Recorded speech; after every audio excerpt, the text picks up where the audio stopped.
Hello बच्चों, कैसे हो आप सभी। आप सभी का मेरी इस हिंदी पाठशाला में स्वागत है।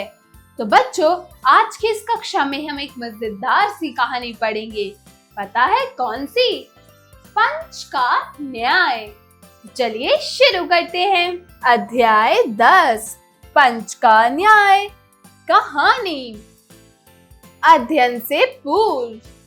अरे, तुम सब कहाँ जा रहे हो? जंगल में पंचायत होने जा रही है, वहीं सब इकट्ठा हो रहे हैं। पंचायत? मगर किस बात की? क्या बला है ये पंचायत? चलो चले और देखें। कहानी का मूल तत्व। अत्यधिक भरोसा सदैव दुखदाई होता है।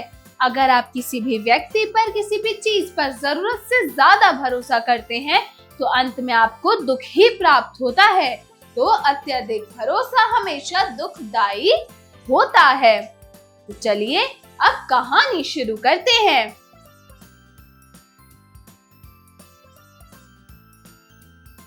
एक बार की बात है, धानपुरा नामक गांव में दो मित्र रहा करते थे, धीमन काका और जुम्मन चाचा। दोनों में अटूट विश्वास था। जुम्मन जब कहीं बाहर जाते तो धीमन के हवाले अपने घर की सारी जिम्मेदारी सौंपकर निकल पड़ते। जुम्मन अपनी बूढ़ी मौसी के साथ रहता था, जिसका जुम्मन के सिवा कोई और नहीं था। मौसी के पास कुछ खेत और एक घर था। जुम्मन ने अपनी चिकनी चुपड़ी बातों में मौसी को फंसाकर सब कुछ अपने नाम करवा लिया और देखते ही देखते जुम्मन का व्यवहार बदलने लगा। जुम्मन की पत्नी गुस्से वाली स्त्री थी। वह अपनी जली कटी बातों से मौसी को सताने लगी। वह कहती, ये बुढ़िया ना जाने कब मरेगी। थोड़ी सी जमीन क्या दे दी, मानो हमें खरीद ही लिया। जितना रुपया इसकी रोटी दवाई में लग गया है, इतना तो मैं पूरे गांव खरीद लेती। मौसी रोज कड़वे घूंट पीकर चुप रह जाती। तो बच्चों, बहुत समय पहले की बात है, धानपुरा नामक गांव में दो मित्र रहते थे, धीमन काका और जुम्मन चाचा। दोनों बहुत ही अच्छे मित्र थे, बहुत ही ज्यादा। तो जब धीमन कहीं जाते बाहर तो वो अपना घर जो है, जुम्मन कहीं भी जाते तो धीमन के हवाले कर जाते।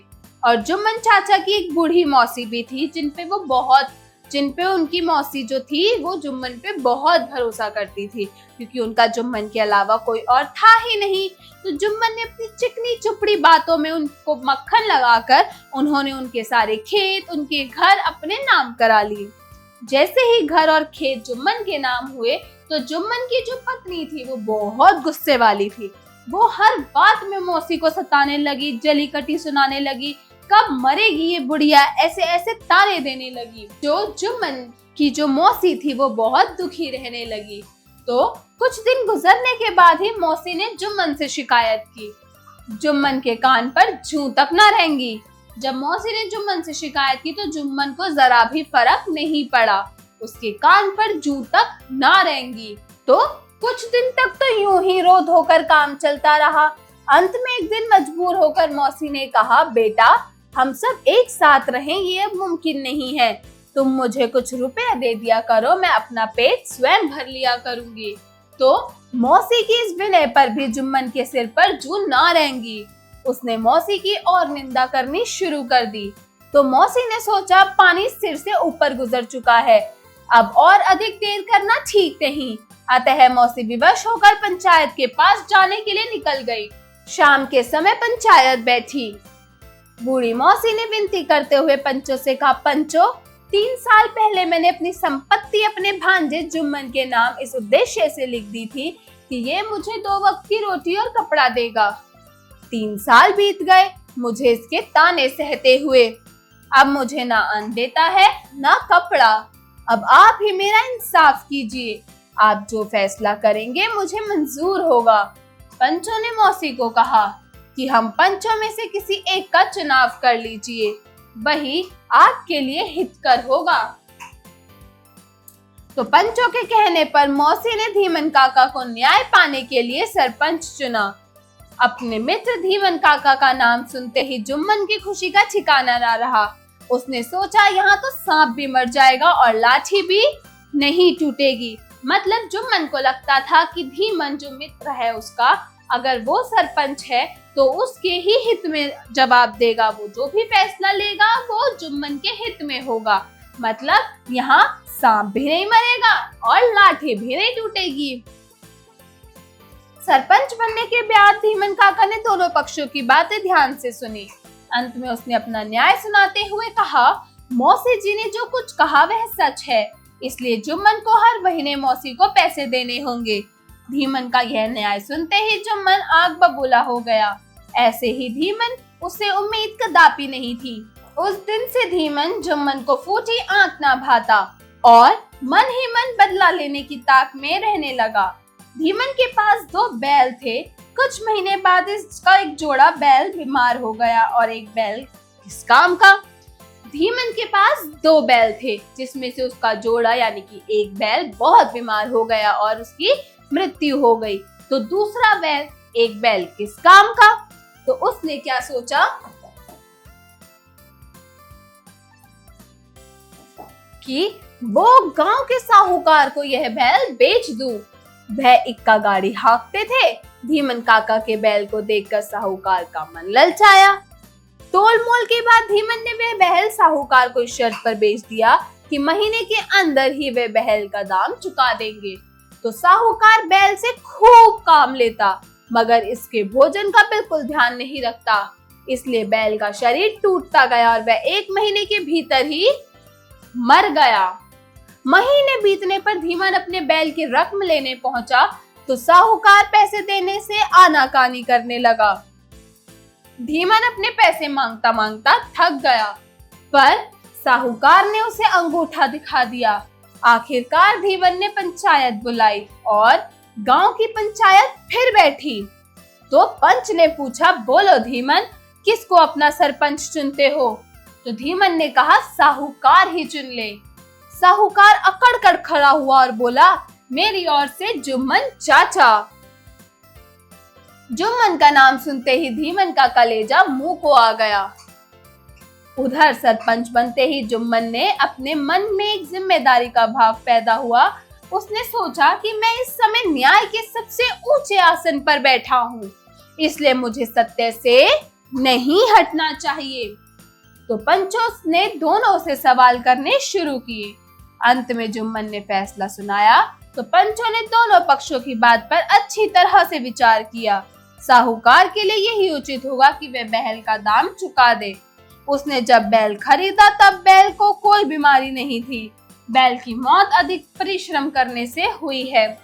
फैसला सुनकर धीमन फूले ना समाये। वे उठ खड़े हुए और जोर से बोले, पंच परमेश्वर की जय। जब जुम्मन चाचा ने अपना फैसला धीमन के पक्ष में सुनाया तो वो बहुत खुश हुए और एकदम खड़े होकर और जोर से बोले, पंच परमेश्वर की जय। तो बच्चों, ये थी पंच का न्याय की कहानी। चलिए अब हम शब्दार्थ की ओर बढ़ते हैं।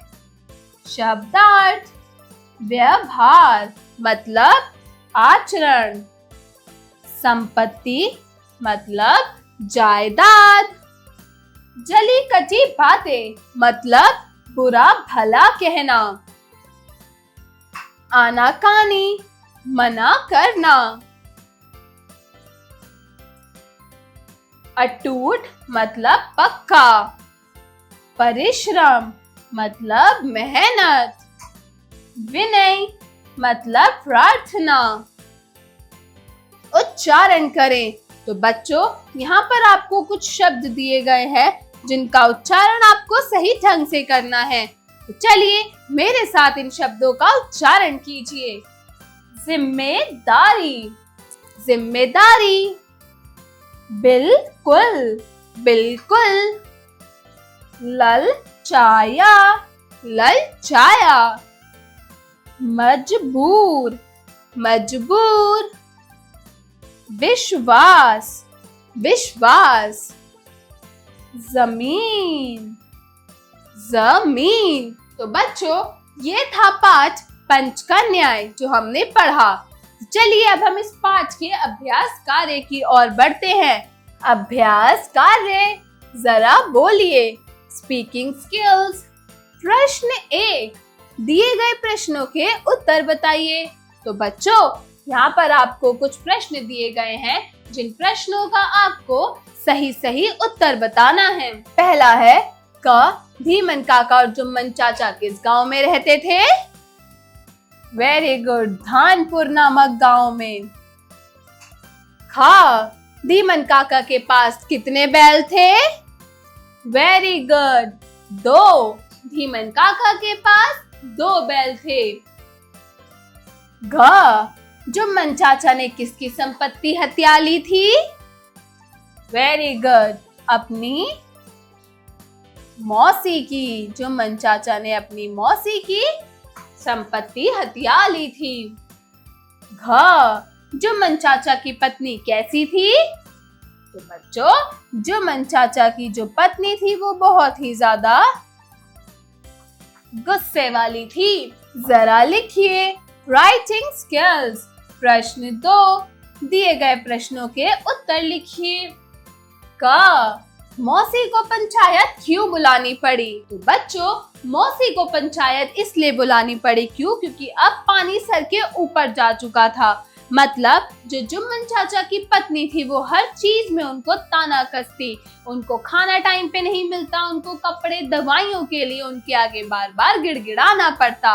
और जब जुम्मन चाचा की मौसी ने बोला कि अब हम एक साथ नहीं रह सकते, तुम हर महीने मुझे मेरा घर खर्च दे देना, मैं स्वयं ही अपना पालन पोषण कर लूंगी, तो इस बात पर भी जुम्मन चाचा के कान में जूं तक ना रहेंगी। मतलब उनको ये बात सुनाई तक नहीं दी, इसीलिए मौसी को पंचायत बुलानी पड़ी।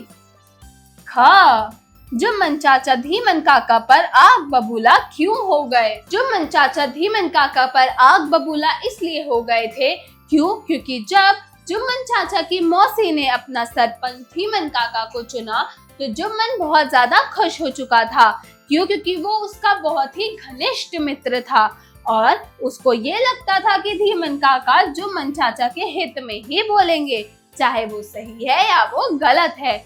लेकिन धीमन काका ने सही का साथ दिया, उन्होंने न्याय किया, उन्होंने न्याय के हित में ही फैसला सुनाया। इसीलिए जुम्मन चाचा जो है वो धीमन काका पर आग बबूला हो गए। ग धीमन काका ने अपना बैल किसको बेचा था? वेरी गुड, धीमन काका ने अपना बैल साहूकार को बेचा था। घ साहूकार ने अपने पक्ष में पंचों के रूप में किसको चुना और क्यों चुना? तो बच्चों, साहूकार ने अपने पक्ष में पंच के रूप में जुम्मन चाचा को चुना था। क्यों? क्योंकि जुम्मन चाचा में एक बदले की आग थी कि धीमन ने उसका साथ नहीं दिया, उसके हित में फैसला नहीं सुनाया, तो जुम्मन को उसका बदला लेना था। इसलिए साहूकार ने उसी चीज का फायदा उठाकर जुम्मन चाचा को अपना सरपंच चुना था। पंच बनते ही जुम्मन चाचा के मन में किस भाव की उत्पत्ति हुई? वेरी गुड, पंच बनते ही जुम्मन चाचा के मन में न्याय के भाव की उत्पत्ति हुई कि वो इस समय बहुत ही बड़ी न्याय की पद्धति पर बैठे हैं, न्याय की गद्दी पर बैठे हैं। उन्हें जो भी फैसला करना है वो सही के हित में करना है, न्याय के हित में करना है। ये भाव पंच बनते ही जुम्मन चाचा के मन में आया, मन में इसकी उत्पत्ति हुई। चलिए अब अगले प्रश्न की ओर बढ़ते हैं। प्रश्न 3, उचित विकल्प पर सही का चिन्ह लगाइए। तो बच्चों, यहाँ आपको कुछ प्रश्न दिए गए हैं और उनके 4 विकल्प दिए गए हैं। आपको उन विकल्पों को देख के सही विकल्प के आगे सही का चिन्ह लगाना है। तो चलिए शुरू करते हैं। क धीमन और जुम्मन किस गांव के वासी थे? धानपुर, दौलतपुर, सोहनपुर या फिर रामपुर? Very good, Dhanpura. ख साहूकार ने अपने पक्ष में किसको सरपंच चुना? मौसी को, धीमन को, जुम्मन को या राघव को? साहूकार ने अपने पक्ष में जुम्मन को सरपंच चुना था। ग धीमन ने साहूकार को कितने बैल बेचे? 2, 1, 3, 4। Very good. धीमन ने साहूकार को 2 बैल बेचे। घ, जुम्मन की बूढ़ी औरत से क्या रिश्ता था? चाची का, माँ का, काकी का या मौसी का? Very good. जुम्मन का उस बूढ़ी औरत से मौसी का रिश्ता था। प्रश्न 4, सही मिलान कीजिए। आपको बच्चों जो यहाँ पर आपको शब्द दिए गए हैं उनसे सही शब्दों से उनका मिलान करना है। तो चलिए शुरू करते हैं। क, जली कटी बातें, तो हम जली कटी को बातों से मिलाएंगे। ख, बीमार, बीमार कौन था? बैल, तो हम बीमार को बैल से मिलाएंगे। ग, बूढ़ी मौसी थी, तो हम बूढ़ी को मौसी से मिलाएंगे। घ, अटूट, अटूट क्या थी? मित्रता धीमन और जुम्मन के बीच, तो हम अटूट को मित्र से मिलाएंगे। जरा सोचिए, क्रिटिकल थिंकिंग। प्रश्न 5, यदि आपको अपनी क्लास का मॉनिटर बना दिया जाए तो बिना भेदभाव किए आप किन पहेलियों पर सबकी सहायता करेंगे? सोचकर लिखिए। तो बच्चों, अगर आप में से किसी को क्लास का मॉनिटर बना दिया जाए तो क्या आप बिना भेदभाव किए सबके पहेलियों की सहायता करेंगे? इसका जवाब आप लोग अपनी अपनी नोटबुक्स में देंगे, थोड़ा सा दिमाग लगाकर, कि अगर आप क्लास के मॉनिटर की पद्धति पे हो तो क्या आप किसी के साथ भेदभाव करेंगे या सबका फैसला ईमानदारी से और न्याय के साथ करेंगे? इसका थोड़ा सा दिमाग पे जोर लगाकर इसका जवाब अपनी अपनी नोटबुक्स में लिखिए। जरा भाषा पर गौर कीजिए। Language skills. प्रश्न 6, दिए गए वर्णों को पहचान कर रिक्त वर्ण भरिए। तो बच्चों, यहाँ पर आपको एक एक वर्ण खाली दिए गए हैं। आपको इन वर्णों को पहचान कर इसमें सही वर्ण भरकर इन शब्दों को पूरा करना है। तो चलिए शुरू करते हैं। का, डैश जमा का जमा य जमा ता, क्या वर्ण आएगा यहाँ पर? शी। अब क्या बनाइए? शिकायत, शिकायत। खा है वी जमा डैश जमा व जमा स, विश्वास, इसमें आएगा आधा श, विश्वास। ग, ही जमा डैश जमा क जमा र, तो यहाँ पर क्या वर्ण आएगा? त, हित कर। घ, स जमा र जमा डैश जमा डैश, तो इसमें क्या वर्ण आएंगे? वेरी गुड, क और र। सरकार, सरकार। प्रश्न 7, दिए गए शब्दों के वचन बदल कर लिखिए। तो बच्चों, यहाँ पर आपको कुछ शब्द दे रखे हैं। इन शब्दों को एक वचन में दिया गया है। आपको इन शब्दों को बहुवचन में बदलकर इनका जवाब लिखना है। तो चलिए शुरू करते हैं। का, खेत, खेतों। ग, मित्र, मित्रों। ग, गांव, गांव का बहुवचन क्या होगा? गांव। ख, आंख, आंख का बहुवचन क्या होगा? आंखें, आंख का बहुवचन होगा आंखें। ड़, बैल, बैल का बहुवचन क्या होगा? बैलों। और अगला है च, पंच, पंच का क्या होगा बहुवचन? पंचो। अगला है प्रश्न 8, दिए गए श्रुति संभिनार्थक शब्दों के अर्थ लिखकर वाक्यों में प्रयोग कीजिए। तो बच्चों, यहाँ पर आपको कुछ शब्द दिए गए हैं जिनका बोलने पे उनकी ध्वनि तो सेम होती है, यानी कि एक जैसी होती है, लेकिन उनके अर्थ भी अलग होते हैं और उनका वाक्य प्रयोग भी अलग होता है। तो चलिए देखते हैं। क, अन्न, अन्न है। अन्न मतलब होता है खाना, मतलब हमें अन्न का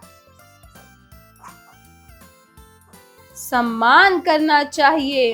अगला है अन्य, मतलब अलग। तो विशाल बाजार से अन्य सामान भी लाया। ख है दिन। तो बच्चों, अगला शब्द है दिन, जिसका अर्थ होता है दिवस, यानी कि सूर्योदय से लेके सूर्यास्त तक के मध्य का काल, 24 घंटे का समय दिन कहलाता है। तो इससे हम वाक्य बनाएंगे, किसान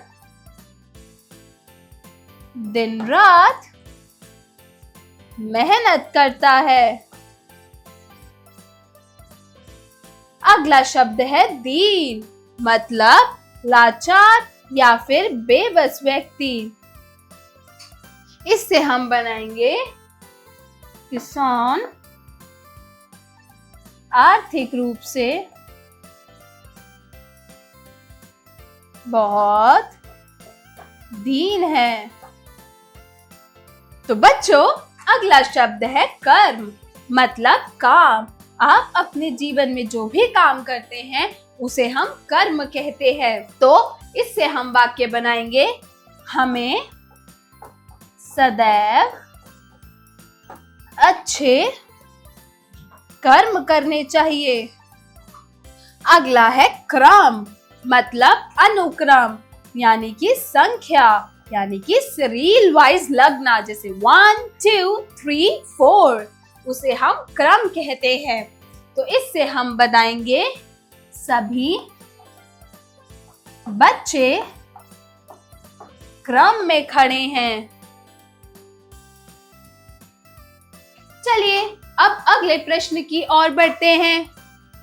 जरा रचनात्मक कार्य कीजिए, क्रिएटिव स्किल्स। प्रश्न 9, दिए गए मुहावरों का प्रयोग करते हुए संवाद लेखन कीजिए। तो बच्चों, यहाँ पर आपको कुछ मुहावरे दिए हैं, जैसे कि आंखें बिछाना, ईद का चांद होना, मुंह में पानी भर आना या फिर आनाकानी करना। आपको इन मुहावरों से अपने मित्र के साथ एक संवाद बनाना है, एक संवाद लेखन करना है। तो आप अपने मित्रों से इसका संवाद कर इसका जवाब अपनी अपनी नोटबुक्स में लिखेंगे।